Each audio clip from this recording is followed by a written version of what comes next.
Mark chapter 6, 14 to 29, the story of the death of John the Baptist.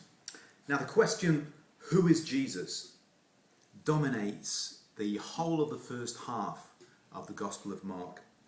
And the locals had just dismissed him as, isn't he the carpenter's son? But you suspect that even they weren't satisfied with that explanation, because now comes another raft of possible alternative theories. They say, is he Elijah? Is he a prophet? Basically they were saying, is he like one of those great men from the good old days come back? And then comes Herod's perspective. It is John whom I beheaded. So that makes perfect sense, doesn't it? I mean, if you disbelieve the truth, then you believe almost anything. It's strange people dismiss the sober realities of things and then grab hold of some real fruitcake theory. But something else is going on here for Herod. Perhaps no one had dared to look him in the eye and say, you murdered John. And maybe his own conscience is kicking into gear. But wait a minute. Murdered John? That story needs some explanation. So Mark does a very unusual thing. He does a flashback to tell us what had happened. And the flashback reminds us how significant John the Baptist was. Remember in Acts chapter 19, there's actually a group of people who are meeting and studying and working and living in the memory of John the Baptist. He was a big character. And of course, as far as Herod's concerned, John is more important than Jesus. In fact, when Jesus began teaching, he used the parameters of John's teaching. You know, it's like John is imprisoned and then Jesus starts preaching, kingdom, repent, the kingdom is near. The same message. And in fact, Mark points out just how much Herod thought of John. It says he feared John, knowing that he was a just man and holy. Justice and holiness. Maybe justice towards God, holiness in the way that you live towards men, or vice versa. The holiness of God producing justice towards men. It's a funny comment, isn't it? Because John looks Herod square in the eye and says, you are illegally married to your brother's wife.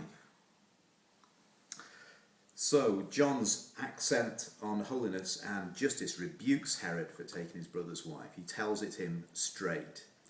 And it says, even so it says, Herod heard him gladly. It makes you think of that bit in Mark chapter 4 when it says, the stony ground received the word with joy and sprang up, and then when the sun comes out, it withers again. I mean, what does it mean that he heard him gladly? Does it mean he's saying, repent? Oh, that's really good, John. Oh, did he applaud when John gave him his rebuke? Was it intellectual? Anyway, behind every successful man is a woman raising her eyes.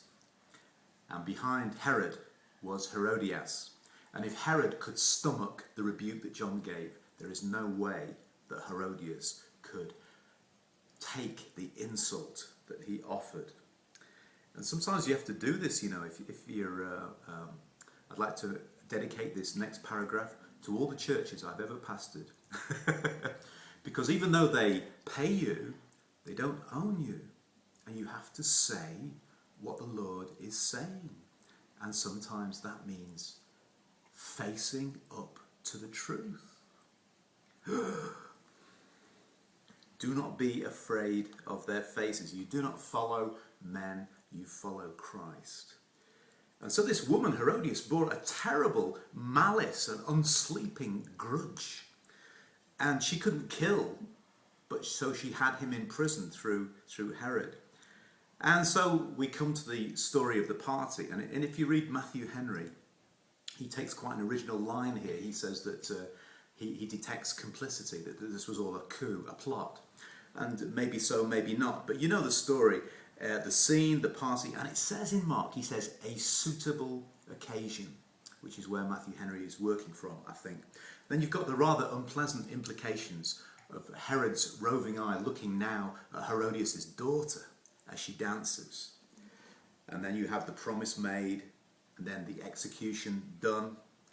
And then the king's apparent sorrow, which is a little bit contrived, as if he's got his palm facing out from his brow going, What have I done? He was a good man. I had to do it. It was the woman that made me do it. You know, where have we heard that before in the Bible? And really, this story is a picture of what's coming. As I say, the Gospel of Mark is split into two halves. And the first one is, who is Jesus? But then there comes the declaration in chapter 8, he is the Son of God, he is the Messiah. And then the consequence of that comes in the next 8 chapters, which is basically the last week of Jesus' life, and the story of the cross and the resurrection. And this story, it comes in the first half, and it's like a precursor of what's to come. This is what happens when good faces evil. This is what happens when justice and holiness come head to head with malice and evil.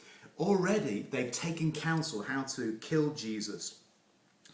And this is a picture of an encounter between evil and good, but it takes you into something else as well. It takes you into intentionality, even into malice of forethought, and even the twisted notion that, well, it's a dirty job, but somebody's got to do it, which is what they said about Jesus. We have to kill him to maintain the integrity, our place and our nation. It's a horrible thought that many people will do dreadful evil in the thought of maintaining the peace or of doing good. Much as I liked him, I had to kill him. Well, reflect on these things. God bless you today.